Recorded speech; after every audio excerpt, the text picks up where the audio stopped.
Family lies uncovered tonight.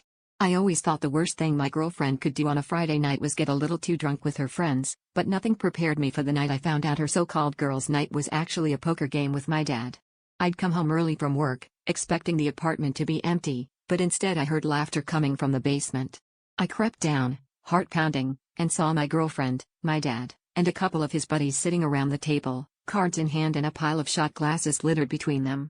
I froze in the shadows, listening, until my dad's voice cut through the haze. Loser confesses the next lie. No backing out. I watched as my girlfriend lost a hand and grinned at my dad, cheeks flushed. "All right," she said, "I told him I was at a spa last month."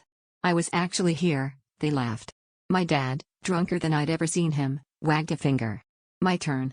"I never told my son, I only pretended to like his last girlfriend." The confessions kept coming, each one a tiny betrayal, each one a new crack in the version of my life I'd thought was real.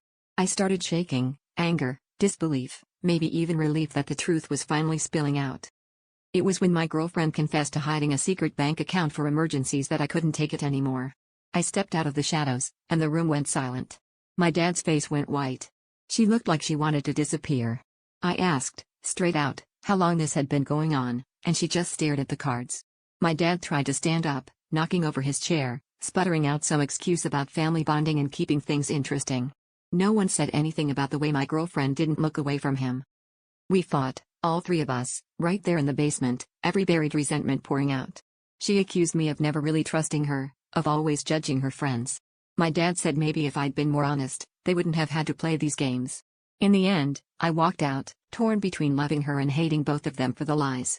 The worst part was realizing that maybe I'd rather hear the lies than face the parts of myself I saw in both of them, the secrets, the need for control, the way I'd rather play games than face the truth.